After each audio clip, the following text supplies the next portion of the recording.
It's not new that there is a lot of hype around plant-based meat, and most of this buzz is from the investment community.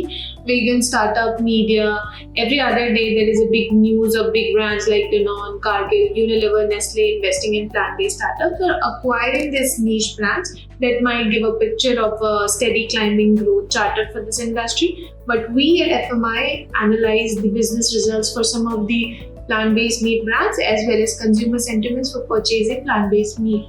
Consider these points. Beyond Meat, the most celebrated plant-based brand, had its stock dip in nearly 70% for the first time.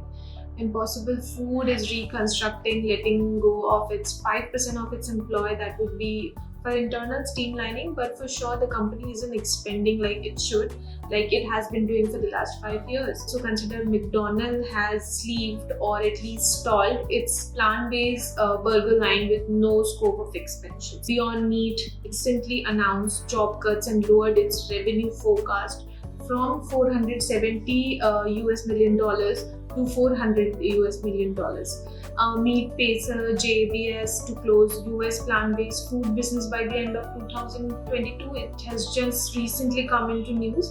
This closure signals increasing troubles in the plant-based protein sector, whereas the US sales is flattening. The sudden sign of stagnation, and the market is estimated to grow with a CAGR of 7.1% during the forecast year, which is like 10 years from 2022 to 32, while earlier it was estimated to grow with a CAGR of around 16.6%. So basically there are hundreds of plant-based brands we analyze across EU, US, New Zealand that have showed no profit for the last 5 years. So what this tells us about that there is an unprecedented slowdown in the plant-based meat market despite the projected potentials, and we analyze that would be the strategy mistakes that's causing the downfall, and if these are not rectified, it would lead to a market dip for a longer period of time. See, I'd say the first biggest mistake was probably to position plant-based meat as a meat substitute or alternative meat. The positioning message has been wrong in wanting to substitute meat, as a result of which you are suddenly put into fierce competition to build an uber quality product that has to compete with meat in terms of taste, texture, as well as price and availability. And this is one area where this industry has failed miserably in the taste, texture, and formulation capability. It is nowhere close to meat, but plant-based meat analog, even after 10 years in the industry, is not even 1.5% of meat sales. Even though consumer trades rate are high in some countries, there is no repeat purchase. Next, I'll say this industry has failed to convert consumer to plant-based because of lack or wrong positioning, I'll say. Again, interlinked with the first point. While there have been significant growth in meat reducers, with that at least 1/4 consumers saying that they intend to reduce meat intake in the next 5 years.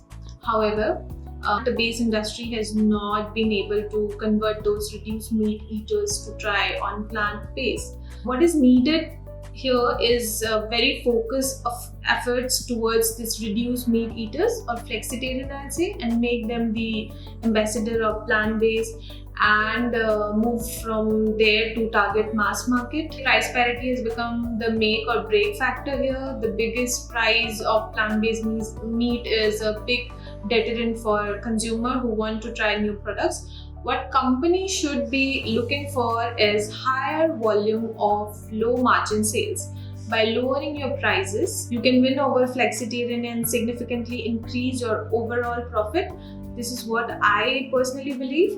This is catch-22 because in order to reduce your prices, you need scale. You need the volume game, and therefore you need a mass market, and put the plant-based in nowhere close to the mass market. So you need to optimize your operations. Adopt lean manufacturer practice to reduce price while you try to get to mass market, or expand into other plant-based option which has a considerably large consumer base, like those to be your cash cows. Even for niche products, if you want consumer to start impressing those, they have to be discounted somewhere for a longer period of time, following which you can hike the price to make up for it. Therefore, work with retailers on discounted margin strategies for a certain period of time. I'll also add up one point, it's a very important point. Adopt your product for local cultures. Localization is the key. Brands were not able to localize a product as much as the others. The local taste, the local flavor is again a big point here, but also localization for packaging, brand name, selling channel key. Lastly, how are you marketing it? You are saying it about environment and targeted Gen Z millennials who are conscious of their footprint. But the sad truth is, even if the specters of consumers are environmentally aware, they are willing to completely switch from meat diet to plant-based? Probably not. A lot of them don't care about such messages as long as the product is tasting right. So your marketing message should be on parity message that resonate with your consumer, like taste, variety, price, convenience, and along with that, it's about the environment. It's a bonus.